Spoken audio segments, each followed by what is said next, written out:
O áudio desse vídeo está disponível para download no Mediafire na descrição do vídeo, o que possibilita com maior facilidade a audição dessas coisas, pondo até num celular e ouvindo a caminho de algum lugar, porque isso facilita bastante. Então está aí na descrição o link do áudio desse vídeo para download no Mediafire.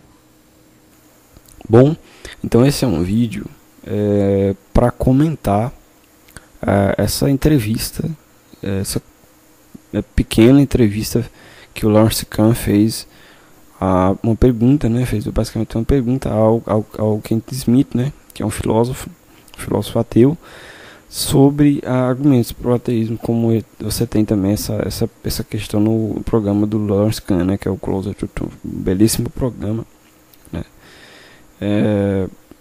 E dentre as perguntas que circulam nesse programa tem essa pergunta, né, sobre argumentos pro ateísmo, né?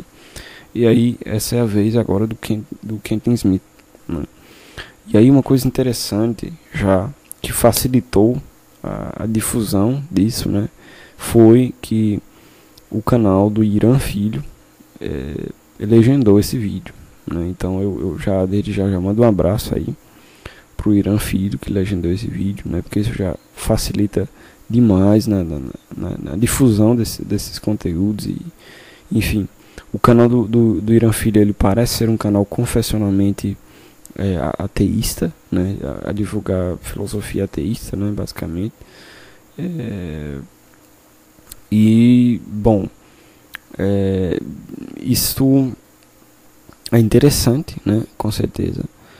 E eu quero, se ele estiver vendo esse vídeo, né, eu quero mandar um abraço para ele e dizer que ele, com certeza, ele está contribuindo para a difusão da filosofia da religião, né, no YouTube brasileiro e, enfim, a filosofia como um todo também, que é algo bem importante. Então, bom, sem enrolação, basicamente, esse vídeo ele vai analisar os argumentos do Kenton Smith, né, para o ateísmo. Aqui, né? Claro, dando um desconto também, não sendo injusto, porque é uma entrevista curta, né? Que não se dá para expor muitas coisas com muitos detalhes. Você tem certa pressão do tempo e certa pressão do entrevistador, né? Que é o Lawrence Kahn, que na realidade não faz tanta pressão, mas que às vezes ele é obrigado a fazer uma certa pressão no tempo para que dê tempo falar de um número mais significativo de assuntos, né, com uma profundidade mais mediana. Então, enfim. Então, vamos aqui para o vídeo, né, agora. Quentin, I admit I have a predisposition slightly to theism, and many of the questions I ask people have an affirmative position towards theism, using some of their arguments. This time I want to do the reverse. I want to give you your best shot at making arguments for atheism or agnosticism. What is the best you've got? Well, atheism I believe is true, but there's too many arguments for me. Uma coisa interessante aqui já de pontuar é que o Kenton Smith, como qualquer filósofo sério, ele já admite e pontua que o que nós chamamos de ateísmo é uma crença, né? E existem pessoas, né, ateus leigos que negam isso, que não aceitam que o ateísmo é uma crença, como se isso deflacionasse o ateísmo, isso desvalorizasse o ateísmo, que de qualquer forma não é isso, entendeu? Mas ele obviamente já admite que o ateísmo é uma crença, porque ele coloca bem o ateísmo, acredito, é verdade, né? Então ele coloca como implicitamente no que ele está falando, ele demonstra uma crença ateísta, né? E aí, obviamente, o ateísmo é uma crença. Você não precisa de muita reflexão para perceber isso, né? A ausência de crença não é ateísmo, né? Isso é uma discussão do que seria a ausência de crença, e da possibilidade disso já é uma discussão maior e outra coisa. Mas enfim, é só interessante pontuar uma honestidade aqui do Kenton Smith, né, nesse ponto. Então, vou continuar. Explain them all. So I'm going to try and start with the more unusual ones. They're less stated. One argument is that God cannot cause the universe because the law of conservation of science, one of the basic laws of science, says that each state of the universe is caused by an earlier state. And then you can go back to other basic laws, like Newton Galileo said that something continues in motion or continues at rest unless something interferes with it, which implies that they continue to exist without a cause unless something interferes with it. And only Aristotelian science, which said there has to be a cause of motion, is consistent with the theistic conception. And so theism is really based on Aristotelian science. It's not consistent with, even with Newtonian science, let alone contemporary science. Aqui, então, resumidamente, o argumento do Kent Smith é que Deus não poderia causar o universo, né, pelo fato de que a lei de conservação do universo diz que o universo é causado, diria, né, teoricamente, que o universo é causado por uma parte anterior do próprio universo, né, e de que, baseado nessa interpretação da lei de conservação e com também partes da ciência de Newton e de Galileu, uma coisa ela não precisaria de uma causa que fizesse com que ela se movesse, né? Bom, e aí aqui existe basicamente, com certeza, dois erros no mínimo, que é uma má interpretação da lei de conservação, né? De Conservational Law, a lei de conservação, que não diz exatamente isso, né? Mas enfim, a lei de conservação das massas ela coloca que nada se cria, né? Tudo se converte, né, em energia, e enfim, tem outras partes onde essa lei de conservação ela se aplica, etc, né? Mas o que acontece? E aí, posteriormente, o Kent Smith vai dizer, com base, supostamente, na lei de conservação das massas, né, da lei de conservação, que o universo teria sido causado por outra parte do universo. Mas, uma vez que nós temos, muito provavelmente, um surgimento do universo, né, onde o espaço, a matéria e o tempo, né, surgiram, então, não havia outra parte do universo que não existia para que causasse esse universo. Então isso é no mínimo contraditório, né, de que uma parte anterior do universo causou o próprio universo que não existia, né? O que não é contraditório, por exemplo, com uma coisa que precederia sim o próprio universo, mas essa coisa não poderia ser o próprio universo ou uma parte desse universo, né? E aí ele vai tocar num ponto aqui que ele mais na frente vai dizer que o teísmo usa parte da ciência e descarta outra parte, e que isso torna a visão contraditória.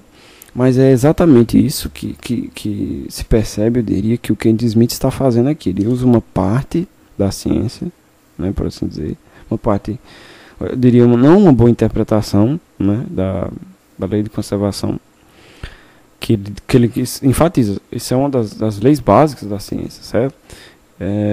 E aí ele põe, e ele acaba depois não pegando outra lei básica da ciência, que é a lei da causalidade, né? A lei da causalidade, e não parece aplicar ela satisfatoriamente, certo, ao próprio universo como um todo, certo? Porque essa lei, como qualquer outra lei do universo, se aplica ao universo como um todo, né? A segunda lei da termodinâmica se aplica ao universo como um todo, e é por isso que vários cosmólogos têm inferido que, portanto, porque o universo está com energia baixa, né, e tal, e a entropia do universo está diminuindo, né, logo o próprio universo ele teria tido um início, né, térmico. também. E aí, se todas as leis da natureza do universo se aplicam ao universo como um todo, a lei de causalidade se aplica ao universo como um todo, né? E a lei de conservação das massas também, mas não necessariamente a lei de conservação das massas representa que o universo teria de ser causado por uma parte anterior a ele mesmo, né? E isso de fato é contraditório, mas enfim, vamos mais para frente. Current theistic view, though, would say that your total system that has its internal consistent causation, the whole system is a fact of existence that needs to have an explanation, and that explanation. Então aqui o Lawrence Cohen pontua essa questão da casualidade, ele põe em debate, certo? Que é algo que o Kent Smith aparentemente não estava levando em conta, né? Então vejamos aí como se desenrola. Is a theistic one. I think this internal system, it does include the ultimate explanation, and one that is even more explanatory than theism. Because theism ends up with a free, spontaneous, uncaused act of will by God. Bom, aqui o Kent Smith ele diz que o teísmo não dá uma explicação satisfatória para o começo do universo. Ele inicialmente estava argumentando que Deus não poderia causar o universo. E aí ele diz que aqui que o ato a premissa teísta de que o universo teria sido causado aqui, ó, por um ato da vontade de Deus, espontâneo e despreocupado de Deus, isso não representa o pensamento teísta, as premissas teístas, certo? Mas que não foi uma espécie de ato despreocupado e espontâneo, mas ela foi uma agência livre, certo? Que foi motivada por, obviamente, motivos que nós não necessariamente precisamos saber para inferir que tal coisa aconteceu, né? Então isso, em certo sentido, não é um ponto que não, porque nós não sabemos isso, nós temos que jogar tudo isso fora, não, né? Então esse é um ponto aparentemente não, mas de fato irrelevante, né, para a verdade da ideia de que Deus teria causado o universo. Então, até o momento, Kent Smith não argumentou satisfatoriamente que Deus não poderia ter causado o universo. With a free, spontaneous, uncaused act of will by God, and that is not explained, because it's not explained in terms of a prior desire of God or a cause, and so they don't really end up with an explanation, end up with this brute fact, whereas science and atheism and naturalism, they do not. They end up with the fact that every state of the universe is caused by a prior state. De novo, ele começa afirmando que todo estado do universo é causado por um estado anterior, mas nós estamos falando da origem do universo como um todo, do qual uma parte, ou qualquer parte, você pode escolher qualquer parte do universo, não existia. Então, portanto, como haveria essa possibilidade de que essa parte do universo causasse o universo, causasse outra parte do universo, se não havia nenhuma parte do universo? E aí ele parece crer que o universo é autocausado, e ele vai criticar Deus justamente, certo? Em outra ideia dele, em outra parte, dizendo que a ideia de Deus é absurda, porque Deus seria autocriado. Mas isso é bem contraditório, porque bem, o universo pode ser autocriado, autocausado, mas Deus não, né? Então isso é algo contraditório, no mínimo. E não que Deus seja autocriado, né? E precisa também entender o que ele está querendo dizer com autocriado, certo? Porque Deus ele nem sequer é criado, ele é incriado, né? Isso representa muito mais o conceito de Deus como sendo eterno e um ser metafisicamente necessário e maximamente grande.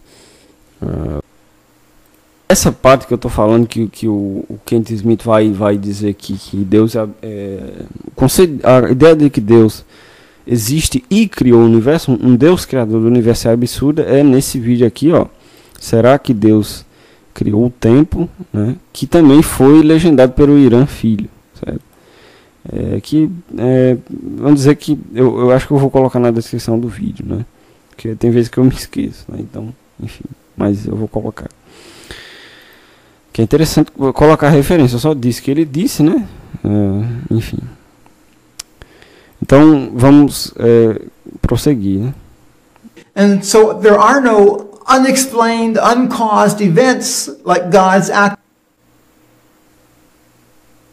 E aqui ele cria um espantalho, porque ele fala: não há eventos inexplicáveis ou não causados como um ato da vontade de Deus.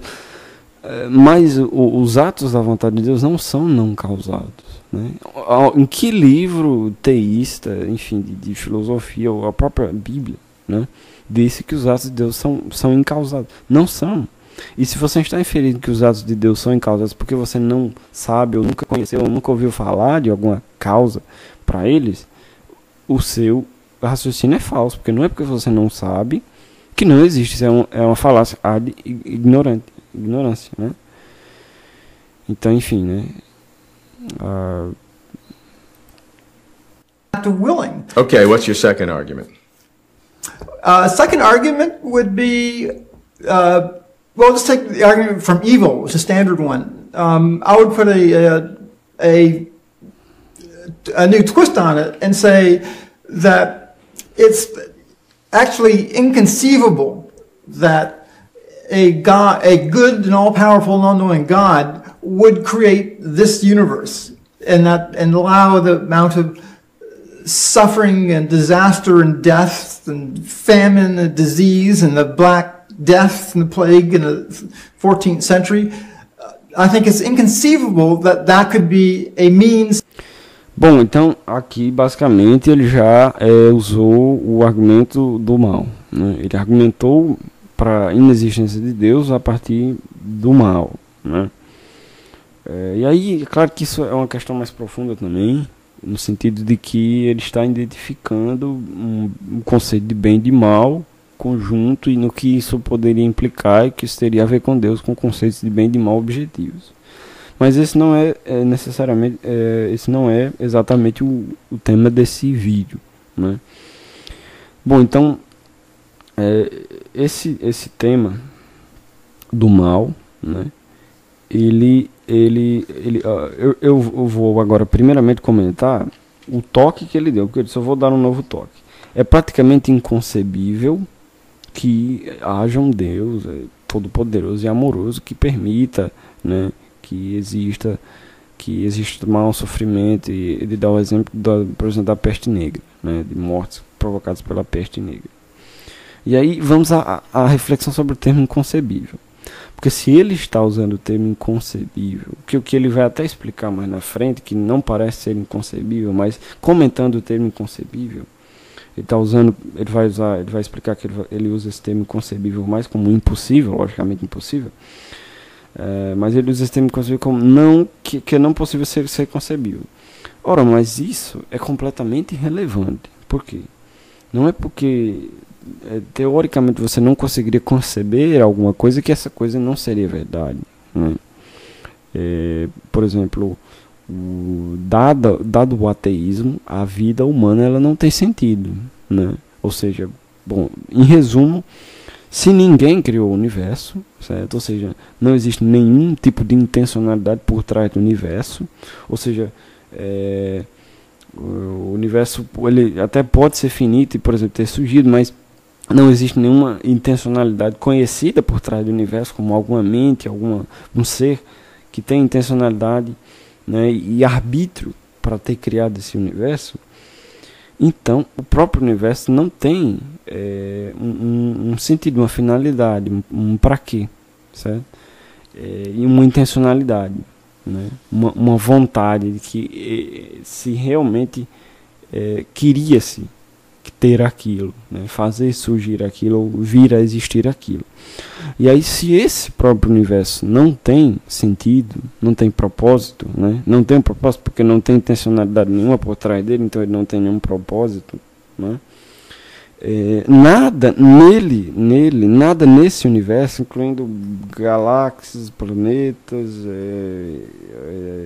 animais, e a prematura espécie, né? Na verdade, prematura não, mas precoce espécie, nova, né? Homo sapiens, não tem um propósito, né? Incluindo a vida do primata evoluído Homo sapiens, incluindo ela, não tem sentido, não tem propósito. Então, basicamente é isso. Bom, e essa é uma ideia que é basicamente, para muitas pessoas, inconcebível, né? Invivível. E é invivível de fato, impraticável, para assim dizer, porque o ser humano não consegue viver uma vida sem sentido. Mas enfim. E se o ateísmo é verdade, a vida é sem sentido, né? Isso é uma coisa curiosa. Mas enfim. Mas não é porque uma pessoa não consiga conceber isso que então isso vai ser falso, certo?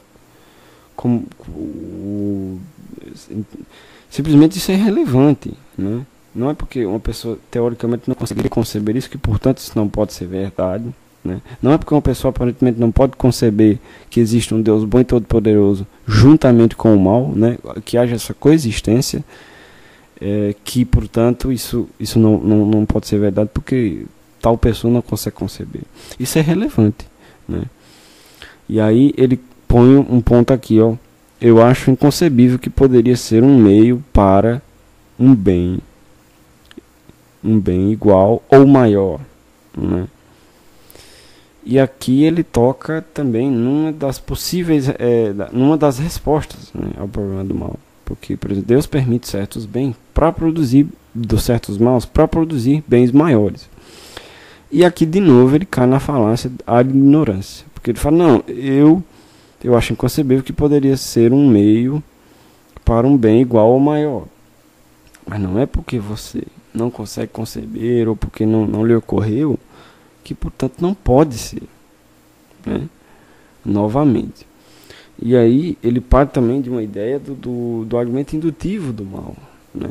Porque ele passa a argumentar juntamente a versão indutiva do argumento do mal e a versão lógica do argumento do mal, que diz que é logicamente impossível a existência de Deus, e o argumento indutivo diz que é logicamente improvável, né, também, que Deus e o mal coexistam.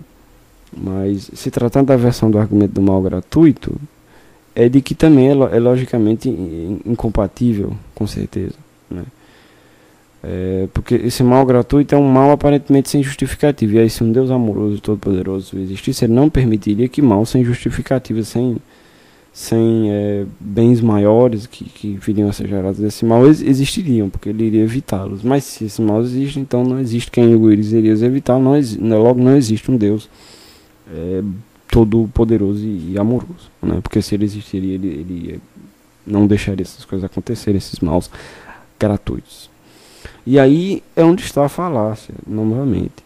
Não é porque nós não estamos... E aí eu estou pincelando aqui, resumidamente, essa questão das respostas e dos próprios argumentos do problema do mal, que foi feito um artigo já há um bom tempo pelo professor Adilson Kozlovski, né, um filósofo brasileiro, né, professor de filosofia brasileiro, um artigo juntando basicamente todas as versões do argumento do mal feitas até 2000, 2015, 2005, 2006, certo? E as respostas, né? E na verdade isso é basicamente, essencialmente, o problema do mal é isso, é o que foi produzido pelos filósofos de 1900 ali, segunda metade do século XX até agora, né? Essencialmente é isso, e as respostas, né? As refutações que foram demonstradas que não há um problema do mal, né? E que de fato se pode concluir que isso não é, de fato, por assim dizer, uma crença anuladora para o teísmo. E aí o Adilson Kozlovski, ele fez esse artigo maravilhoso, muito bem escrito, que eu vou deixar na descrição aí, certo? Que detalha essa questão do problema do mal, né? E das respostas do problema do mal, que basicamente refutaram o problema do mal. E aí eu estou colocando resumidamente tanto o problema do mal quanto as respostas para o problema do mal aqui. Então, eu vou até fazer uma pequena citação desse artigo mais para frente.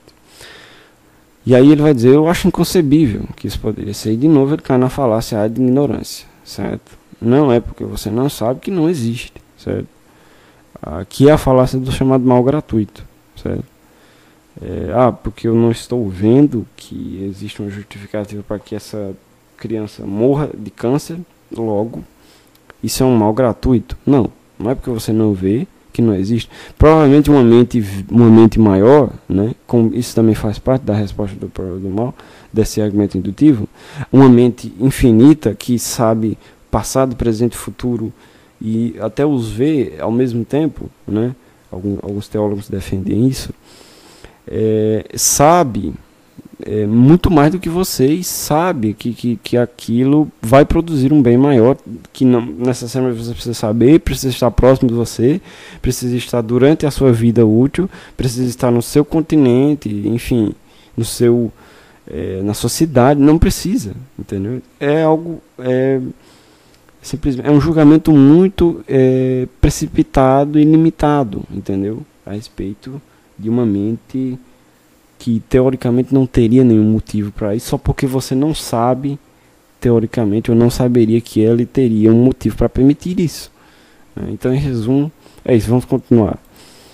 To an equal or greater good, and I say that's inconceivable in the same way a round square is inconceivable. E aqui ele muda o sentido de inconcebível como sendo logicamente impossível, né? Porque ele dá o exemplo do quadrado redondo, que é uma contradição em termos, porque isso é contraditório com a própria definição de quadrado. Logo, esse quadrado redondo ele não é possível, ele é impossível, né? E aí se pode dizer que o quadrado é impossível. Aí essa daqui ele joga agora, quer dizer, ele parte para a parte lógica do argumento do mal. Deixa eu colocar aqui no jeito aqui. Well, you know. Da versão lógica do argumento do mal, que diz que é impossível, logicamente impossível, que Deus e o mal coexistam. Mas isso não é logicamente impossível, porque provavelmente essa conclusão, né, ela parte de um mau conceito de onipotência, né?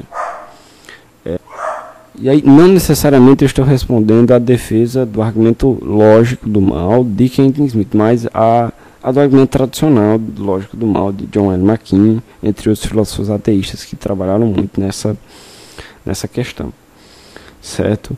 E diz que logo Deus poderia fazer qualquer coisa, incluindo criar um mundo, né, onde não houvesse mal, né, nenhum tipo de mal, seja um mal natural, seja um mal que não viria de fontes humanas, como a natureza, como defeitos genéticos e desastres naturais, ou um mal moral, que seria um mal feito pelo ser humano, como assassinatos e genocídios,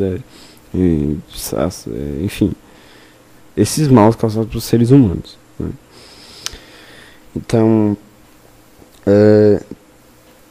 a premissa central dessa impossibilidade lógica é de que Deus poderia fazer, sendo ele onipotente, e porque ele não fez, logo ele não existe, né? Porque se ele existisse, ele faria dessa maneira, né? Supostamente. Mas o que acontece é que esse raciocínio passa de um conceito errado de onipotência, que não é o conceito bíblico, né, de onipotência de Deus, porque onipotência não significa fazer qualquer coisa, mas tudo aquilo que é possível dentro da natureza divina de Deus, né? Deixe-me explicar isso daqui brevemente, né? Porque vai sair com certeza há vários vídeos, inclusive um vídeo muito grande sobre o problema do mal, explicando mais essa questão, mas resumidamente, para explicar essa questão da onipotência de Deus. A onipotência, ela vem de omni, que significa tudo, e tudo é um conceito quantitativo de máximo, e não de infinito, como algumas pessoas confundem. Tudo é o máximo de coisas possíveis, e Deus pode fazer esse tudo, esse omni, tudo, Deus pode tudo. Agora, tudo que é compatível com a sua natureza, seja do ponto de vista moral e seja do ponto de vista ontológico. Por exemplo, o apóstolo Paulo fala que é impossível, certo? E ele usa exatamente essa palavra, impossível, certo? Que Deus peque, né? Que Deus se arrependa, que Deus minta. A Bíblia fala dessas impossibilidades de Deus. Por quê? Porque dentro da natureza de Deus, da natureza perfeita de Deus, né, sendo moralmente perfeito, isso não é uma possibilidade, certo? Você fala, então Deus não pode fazer tudo. Tudo o quê? Tudo o conceito quantitativo de máximo de coisas que há. Isso não há para Deus, certo? Isso não há para Deus. Deus pode esse tudo, certo? Que é o tudo. E ele, voltando nessa questão, ele não pode contradizer a sua natureza, entendeu? Porque, por assim dizer, fora da natureza, isso não é realmente uma coisa, entendeu? Portanto, faz parte de um tudo, desse tudo, melhor dizendo. Da mesma maneira, são absurdos lógicos, contradições lógicas, como, por exemplo, fazer, justamente nesse caso, o problema do mal, fazer com que alguém sempre faça o bem livremente, certo? Por livre e espontânea vontade, e que a pessoa tenha liberdade de sempre fazer o bem, porque para que ela seja livre, ela precisa ter possibilidade de fazer bem e mal, e se ela não tem possibilidade de fazer mal, então ela não é livre, certo? Então isso é logicamente contraditório, né? Isso violaria tanto o caráter moralmente perfeito de Deus quanto o caráter ontológico de Deus. Então, por exemplo, Deus pode fazer uma pedra tão pesada que ele não pode suportar? Não. Por quê? Porque esse tipo de objeto não existe, certo? É impossível que ele exista, certo? Porque isso contradiz a própria natureza da realidade. E aí quando nós estamos falando da lógica, o que é a lógica segundo as escrituras, né, na teologia cristã? A própria lógica ela é um reflexo da natureza de Deus, certo? Ela não é algo de baixo para cima, mas é algo de cima para baixo, que é um reflexo de baixo para cima, da racionalidade divina. E de que se algo contradiz a racionalidade divina, isso não é possível, entendeu? Então uma contradição lógica, pela lógica nossa, ela é uma contradição que ela, a partir das premissas divinas, ela também é uma contradição, ela é uma coisa impossível, certo? Então, por exemplo, uma pedra tão pesada que Deus não consegue levantar. Então, vamos trabalhar mais essa questão do chamado paradoxo da pedra. Deus pode fazer uma pedra tão pesada que ele não possa levantar, né? E aí, se ele não pode, então ele não é onipotente, porque ele não pode levantar essa pedra. Mas se ele pode, então ele não é onipotente, porque ele não pode levantar. E aí, a resposta para esse paradoxo, para qualquer coisa que envolva contradições lógicas e a onipotência de Deus, é de que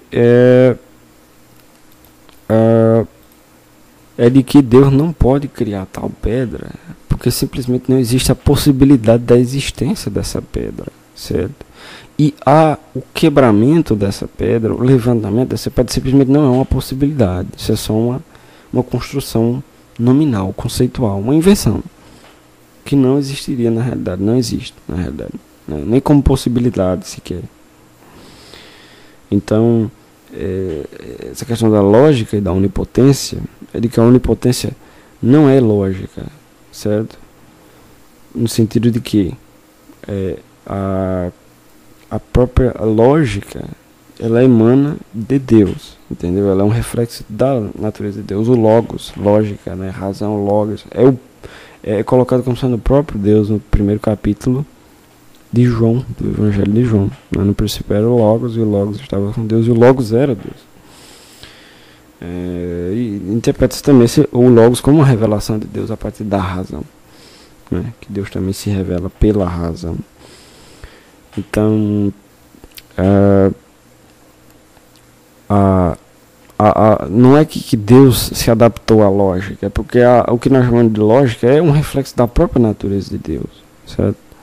Bom, então, trabalhar dessa parte do problema do mal, olha o que o Lawrence Kahn vai falar. Olha, já responderam o problema do mal. Veja só. So, the arguments against that, the free will defense, the soul building defense, the eschatological future life defense. Theists have a whole panoply, a whole range. It's like a hardware store of answers to the problem of evil. Well, they have been answered and I think refuted in the literature already. Aqui, o Kenneth Smith vai dizer que essas respostas, né, essas teodiceias sobre Deus e o mal, elas já foram refutadas.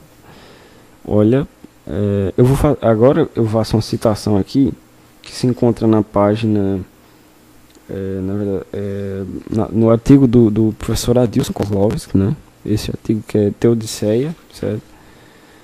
Do artigo é o problema do mal, ceticismo e teodiceia, que está na descrição do vídeo, né? E ele faz uma citação do John L. McKean, certo? Que foi um dos filósofos que mais trabalhou, filósofos ateus que trabalhou nessa questão do problema do mal, né? Com seu livro Evil and Omnipotence, né? Mal e Onipotência. E veja só o que ele diz. Uma vez que essa defesa, ele está se referindo à defesa de Alvin Plantinga, né? A respeito da refutação do argumento lógico do problema do mal.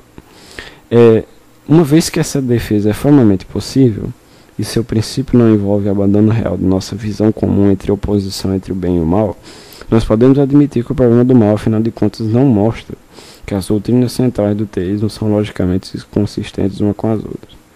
Mas, se isso oferece uma solução real do problema do mal, é uma outra questão. Essa daqui é uma citação do John L. McKean, e eu saliento, é uma citação de 1982. Né? E provavelmente esse vídeo aqui do Kenneth Smith, ele é dos anos 2000, né, para frente, dos anos 2000, 2005, 2016, 2015, por aí. Mudou algumas coisas a respeito do problema do mal. Obviamente que o problema do mal continua sendo discutido, mas a maioria dos filósofos ateístas desistiram do problema do mal como sendo algo que refutaria a existência de Deus. Inclusive eu quero até fazer uma recomendação de um livro onde é discutido largamente o problema do mal também. Não é exatamente o tema do livro, mas ele é discutido largamente, né? Que é esse livro aqui, ó, Conhecimento de Deus, que é um livro de debate do filósofo cristão, filósofo da religião Alvin Plantinga, e do filósofo da religião cristã, né, da religião ateu, Michael Tolley, né, que é um dos defensores, por assim dizer, contemporâneos do argumento do problema do mal, né, de uma das versões do argumento do mal ainda. E o argumento do mal é muito discutido aqui nesse livro, né, que foi traduzido pela editora Vida. Muito parabéns pela editora Vida, né, que é uma coisa muito importante. Não estou falando só no ponto de vista cristão, mas está contribuindo para o desenvolvimento da filosofia e da filosofia da religião no Brasil, né, para essa difusão. E aqui você pode encontrar ela mais barata aqui em livrarias online, no Saraiva, etc, certo? De vez em quando tem desconto na Saraiva, né? Enfim, e esse livro aqui, ele é muito discutido, o argumento do mal do Tolley, né? Que é essencialmente também a mesma coisa. Mas nós podemos inferir o que? Olha, quando você ler o artigo do Adilson Kozlowski que está aí na descrição, você vai perceber que a essência do argumento do problema do mal já foi refutada, certo? A essência do problema do mal já foi refutada, e que qualquer variação do argumento do problema do mal não vai ter sucesso porque a essência já foi refutada, certo? O Michael Tolley, ele tem um aprofundamento maior. Eu ainda não terminei de ler esse livro, né? Eu, pela graça de Deus, consegui comprar ele num desconto, né, da Saraiva, porque ele é caro, né? Não é coisa barata. Mas enfim, ele é um livro muito denso, complexo, que aborda muitos conteúdos. É um livro muito sofisticado, né? E muito maravilhoso intelectualmente falando, né? E eu ainda não terminei de ler. E o que eu posso dizer até agora do desenvolvimento do Michael Tolley a respeito do problema do mal, ele faz um desenvolvimento que não traz na realidade nada de novo, certo? E que ele usa até um cálculo de probabilidade deveras complexo, certo? Mas que é, pelo menos a prima facie, certo? Até porque eu nem terminei de ler o livro também. Esse desenvolvimento de cálculos de probabilidade ele é aparentemente inútil, porque o argumento do mal falha em sua essência, seja na versão lógica, na versão probabilística, na indutiva. Basicamente ele falha. Você pode ver aí no um artigo do professor Adilson, um maravilhoso artigo do professor Adilson, certo? Que é uma pessoa muito simpática, viu? Com certeza ele responde e-mails, né? Me respondeu, pude trocar alguns e-mails com ele. Não sei se eu tenho permissão de falar isso, mas qualquer coisa, talvez eu até edite essa parte aqui do vídeo, caso ele não goste, né? Respeitando a sua privacidade.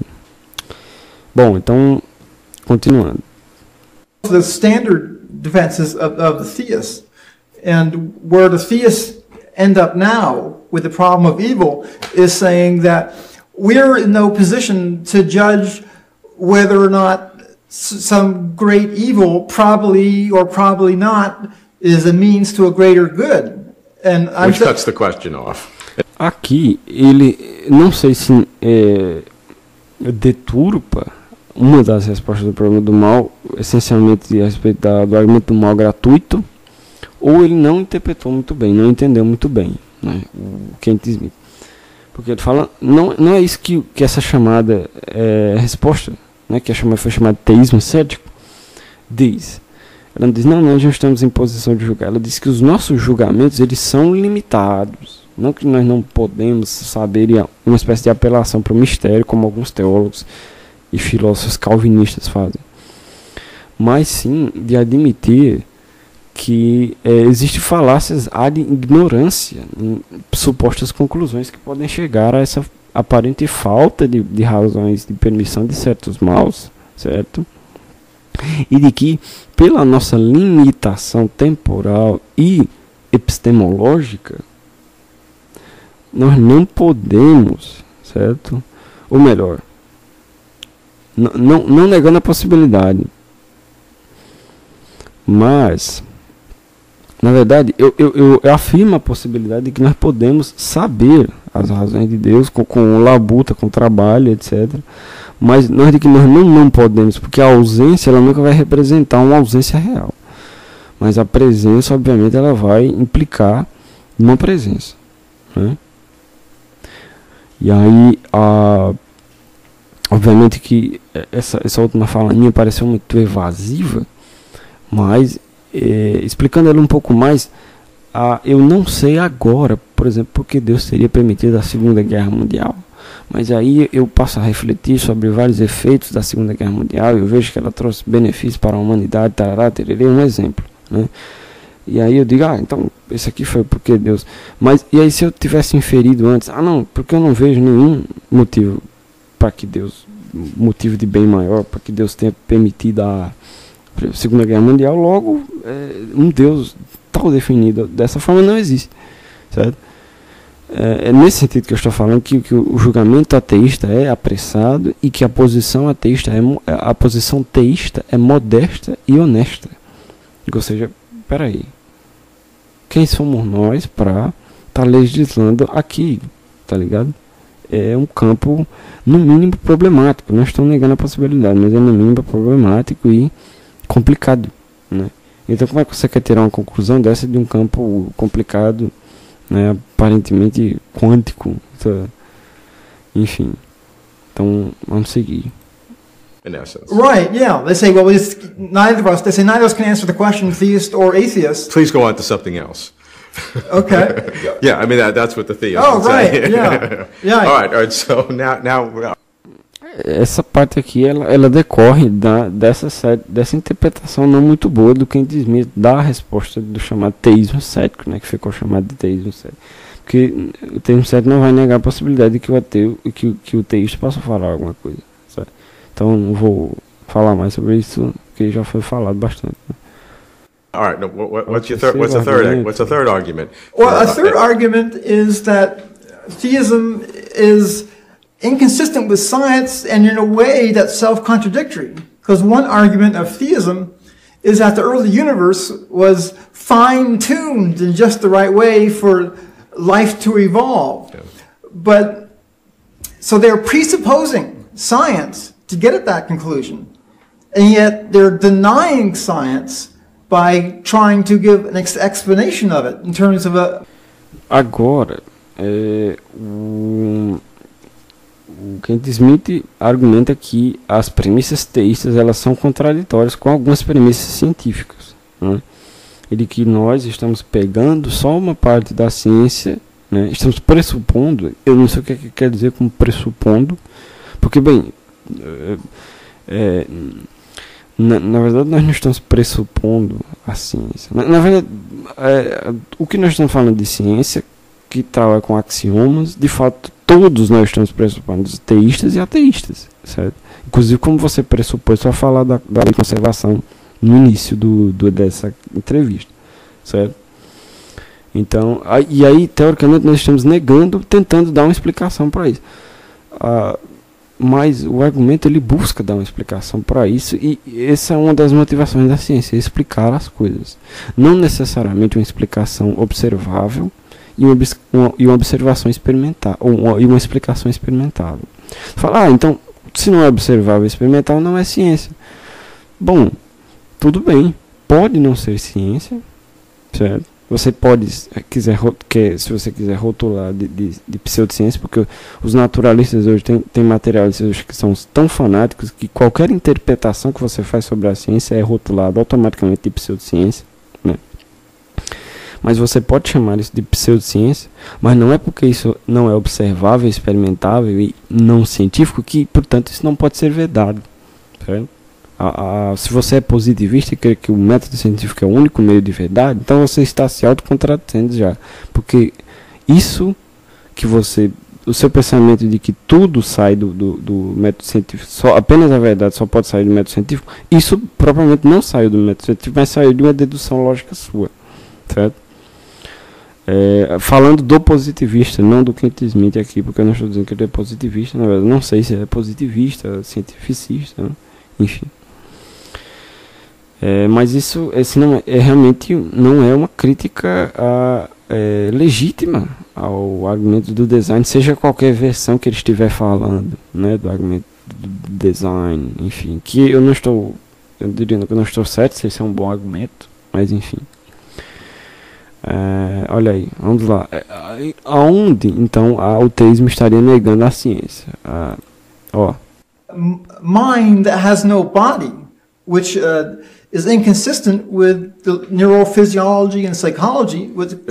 So if I get it right, that argument says that theism is cherry-picking from science that which they like, fine-tuning, and ignoring that which they don't like, which, as you say it, that we've never seen consciousness outside of a physical embodiment. I put it even stronger, that they are doing something that is a logical contradiction. They're accepting a part of science.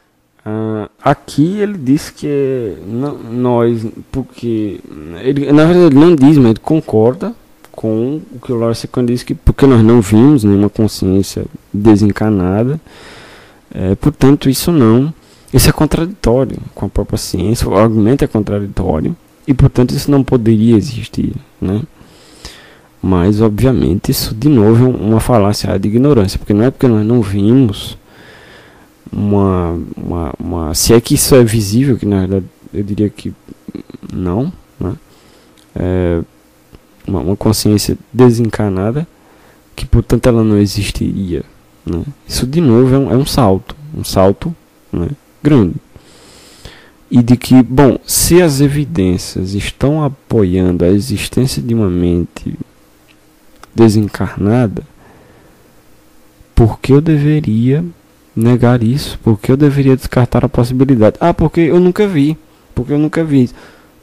As pessoas nunca viram, por exemplo, muita coisa que foi demonstrado que existiu depois, né? E que basicamente as evidências apontaram, né? Evidências observáveis, evidências experimentáveis. Não é porque eu não vejo os campos fundamentais da natureza, o campo elétrico, o campo magnético, o eletromagnético, até mesmo os campos de Higgs, né? Não é porque eu não vejo eles que eles não existem, certo? Então, de fato, é uma argumentação infantil essa daqui. Eu não esperava isso daqui de um filósofo profissional, de maneira nenhuma, né? Mas enfim. E aí ele vai dizer, não, eles estão pegando uma parte da ciência e depois eles estão jogando o resto fora. Mas foi isso que você fez lá no primeiro argumento.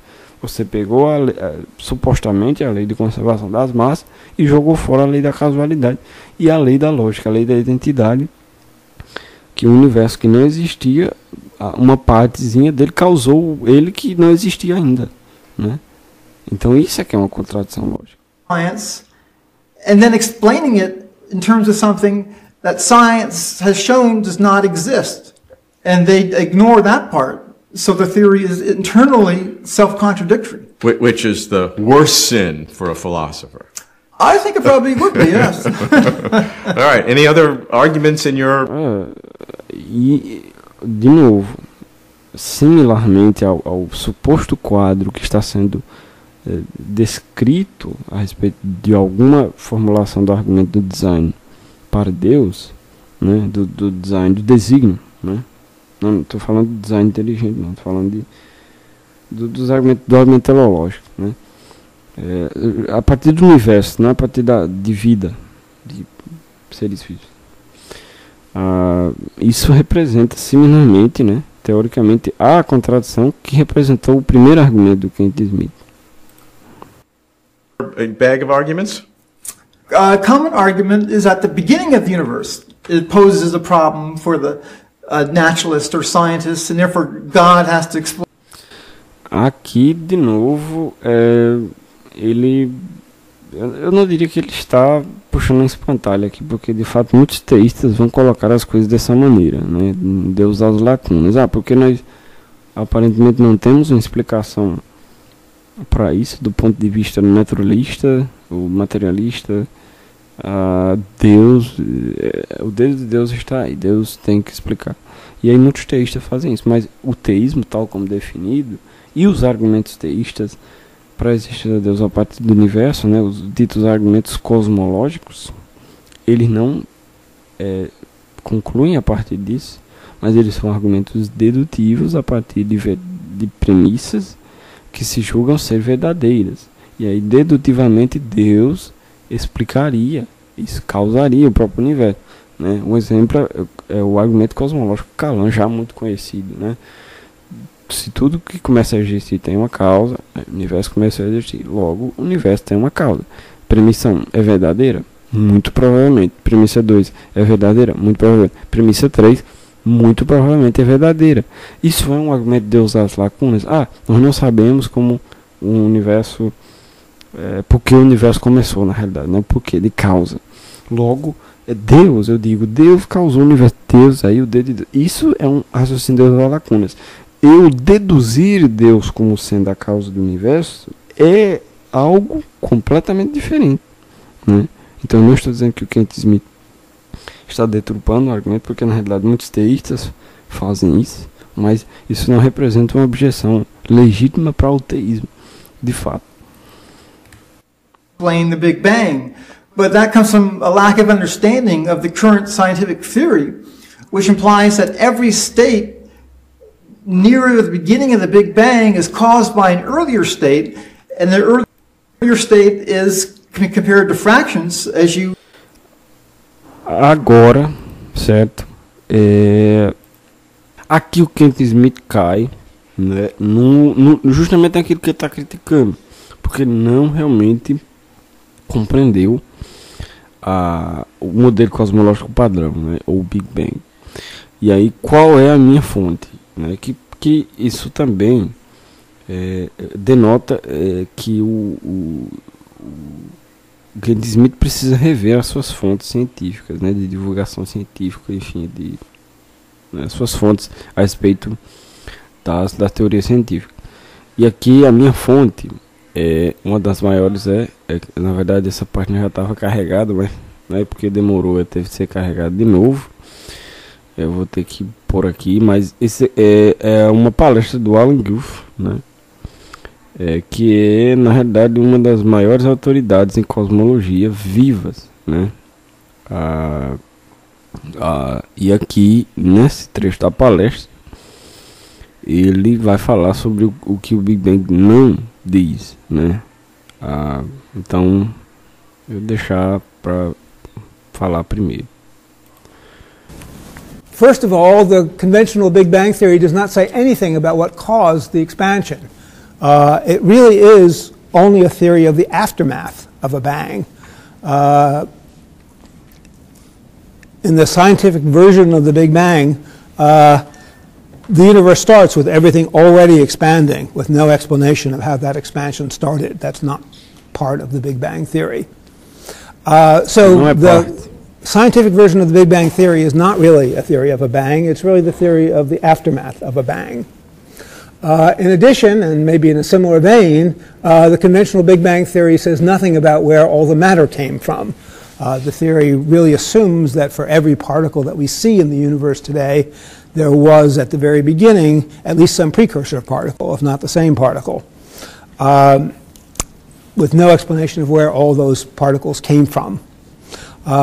In short, what I like to say is that the Big Bang says nothing about what banged, why it banged, or what happened before it banged. It really has no bang in the Big Bang. It's a bangless theory, despite its name. Inflation, it turns out, fills in. Bom, então aqui está Alan Guth, né, que é uma das maiores autoridades em cosmologia vivas do mundo, né? Ele é pai da teoria da inflação cósmica, né, que é predecessora da teoria do Big Bang, para explicar aspectos descobertos pelo próprio Big Bang, né? Ele é um físico e cosmólogo americano, né? E ele aqui explica, né, que o Big Bang não se preocupa com responder qual é a causa, né, do universo, o que o causou, né? Não é uma teoria do Bang, certo? Ele até usa o termo aftermath, né, que é consequência, após, enfim. E aqui o Kent Smith ele está dizendo que a teoria diz que o universo do Big Bang é causado por outro estado anterior, mas isso não faz parte da teoria do Big Bang. Outras teorias tentam explicar, inclusive a própria teoria do próprio Alan Guth, né, que ele fala dessa palestra aqui, que é uma palestra que ele deu no MIT, que está disponível no YouTube, certo? Dessa certo eu ponho até na descrição também, né, sobre também fala-se também da própria inflação cósmica, que se abrange por vários meios e chega até ele dizendo aqui que inflation ela pode responder essas questões que havia antes do Big Bang, né? Ele diz what's before the Big Bang, o que causou o Big Bang, etc. Né? Essas questões não fazem parte da teoria do Big Bang, elas fazem parte de questões científicas e filosóficas, mas não fazem parte da teoria do Big Bang, né? E aqui o Kent Smith está afirmando que os textos têm uma compreensão errada do Big Bang, e de que na verdade o Big Bang, a compreensão correta é que o Big Bang é causado por um estado anterior do próprio universo, né? Mas isso é que representa uma má compreensão da teoria do Big Bang, certo? No mínimo, né? E de novo essa espécie de autocontradição de que o próprio universo causou a si mesmo, uma parte dele causou a outra parte, do qual nenhuma dessas partes não existiria, tá? Então, enfim, state is compared to fractions. As you subdivide fractions, you get into smaller pieces of time, and that goes on to an infinite length, and each division into a smaller length is a state of the universe that is caused by an earlier state of the universe that you reach by dividing a fraction again. And another way is by not using fractions, which are called rational numbers, but there is an argument using real numbers, which is actually employed by Big Bang cosmology. And real numbers include all the decimals. Now, their argument is that you take the number 1 and 0, that there's infinite number of instants between 1 and 0, but there's no instant at 0, because that's called the Big Bang singularity, because that's an impossible state. But between any two decimals, there's an infinite number of decimals. That seems to be some kind of a fallacy, though. No, that's been standard mathematics for over 100 years. I don't think it's like Zeno's paradox, getting closer and closer to the wall. Sobre essa parte, né, eu de fato nunca vi um teísta argumentando tal coisa. E eu simplesmente não vou responder sobre isso, porque eu não afirmei tal coisa, né? Não necessariamente isso está tratando dessa questão do início do universo, que não depende, por assim dizer, de provas matemáticas, embora haja boas razões e conclusões matemáticas para pensar que o universo seja finito também e causado por Deus, que é essa a questão do debate. O Kent Smith não está negando que o universo teria um começo, né? Enfim, mas ela não só depende de raciocínios matemáticos. No, this has been accepted part not only of mathematics and science since Cantor's work, but theists accept it too, except for a few who, by rejecting it, they can't use science. Theists would say that the whole system. Percebe-se que o Kent Smith ele disse uma afirmação que enfim, não foi legendada pelo fato de que dela coincidir justamente com a fala do Lawrence Kahn. Ele diz: "They can't use science", dizendo que nós, teístas, não podemos usar a ciência. Como dando tempo de justificar essa afirmação é obviamente falsa, né? Mas eu também não vou comentar. E aí o Lawrence Kahn, ele percebe que o Kent Smith está meio que fugindo da questão. Olha aí. However it works, is a beautiful system. Seja intencionalmente ou não intencionalmente. And it works so coherently that just couldn't have appeared the way it is. Well, it didn't just appear. It is caused by earlier parts. It's a series of parts, and each part caused. Aqui parece que estava se discutindo o argumento do início do universo. Agora está se discutindo o argumento do design, ou também conjuntamente o argumento do universo. E aí, de novo, o Kent Smith continua com essa descrição de que o universo seria causado por outra parte dele. A later part, and each part is caused by earlier part. So it didn't just appear. But you're looking at each one as a snapshot. Each one is a snapshot, but I'm looking at it as the whole process. E aí o Lawrence Kahn está dizendo: olhe para um todo, porque o que os teístas questionam e tal é o todo. Process. If I look at the series of snapshots, i.e. like a movie, a series of still frames that gone quickly, it becomes a movie. So you look at the whole movie, I need to have an explanation. If I look at any snapshot, I can see it was caused by the previous one. Well, if each single part of the movie exists, that logically implies the movie exists. I mean, it's a contradiction to say that every part of the movie exists in the exact sequence, but the movie doesn't exist. Well, nobody's arguing the movie doesn't. The movie does exist, but the question is, how do you then explain the existence of the movies? You're saying you can explain everything about the existence of the movie by knowing the sum of its infinite, or however many parts. You know everything there is to know about the movie, if you know everything there is to know about all of its parts. By recognizing that each state of the universe is a part of a whole, then you take all the parts of the whole, then that by itself logically implies that the whole exists. I mean, it's quite of a simple argument. Consider if I say the parts of the whole exist, but the whole of which they are parts do not exist.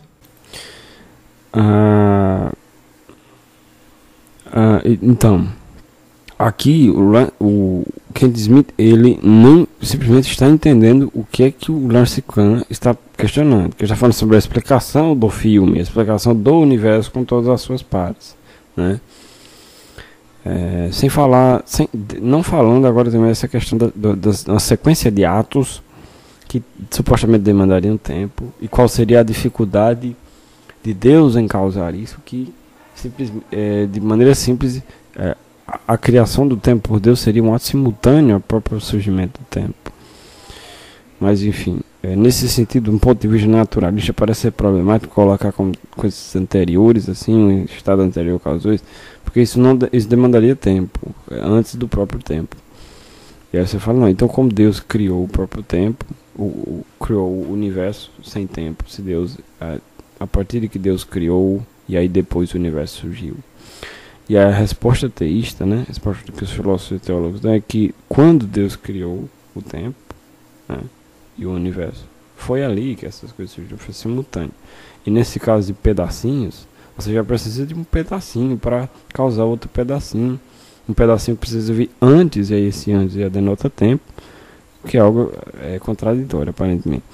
E aí o Kenneth Smith, ele parece não estar entendendo o que é que o Lawrence Kant está permitindo, e insiste continuando de que todo o universo existe. E aí ele está dizendo, bem, eu não estou negando isso. Ó. Well, I'm saying it does exist. You can't explain why the whole exists, even though you can explain why all the parts exist. Well, it's like, it's logically entailed by the parts. I mean, it's a simple matter of logic. If parts of a whole exist, then the parts could not exist as parts. Ele continua explicando essa questão das partes e do todo, né? O que o Lawrence Kant em nenhum momento negou, né? Então, assim, obviamente não dá para saber, mas parece que o Kenneth Smith está evitando essa questão da explicação do universo, ou não.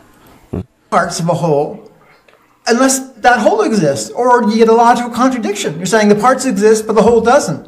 And that's a contradiction. So it's just a matter of logic that the whole exists if all the parts do. So, Putting together all your arguments, do you come out of this? O Lawrence Kant desiste de perguntar essa questão, e aí ele termina só com uma espécie de pergunta de conclusão. An atheist absolutely sure that God or some supernatural force does not exist, or have a touch of leavening, as we say, a touch of agnosticism in you. Well, I'm pretty sure of this, but not 100% sure, so maybe I'm a little bit of an agnostic as well. I think there's so many strong arguments against theism that even just taking a fraction of them, it makes it certain and evident that God does not exist. So I think it's clear and certain that atheism is true, and I don't think there's any possibility that theism could be true. Ou então, essa é a suposta conclusão, né? Não é suposta não, né? Conclusão do Kenneth Smith sobre isso, né? Onde a gente pode deixar pronto aqui.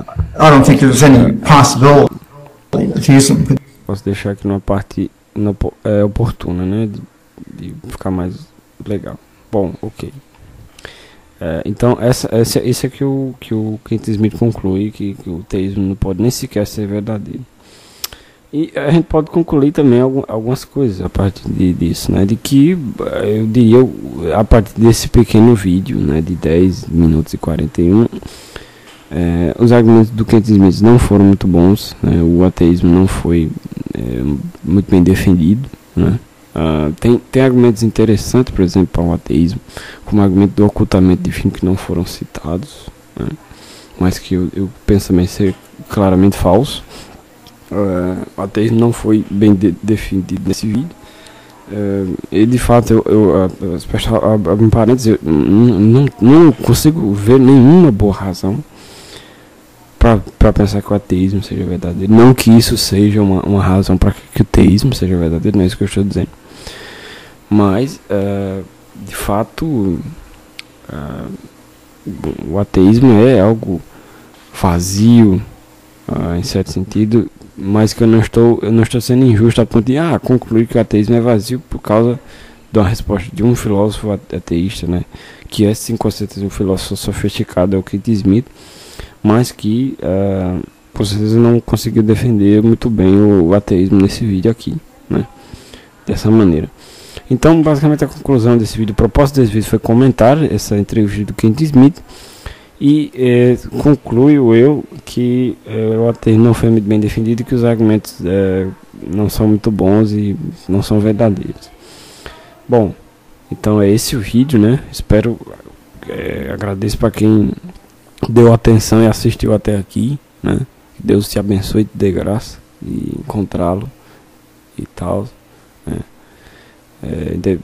Não sei se você já conhece, né? Conheceu o Senhor, mas enfim, Mandar um abraço pro Irã Filho, né? Se ele estiver vendo esse vídeo, outro abraço, né? Também. E, bom, esse é o vídeo, né? Bom, então, esse é o vídeo mesmo. Tchau. Até uma próxima vez.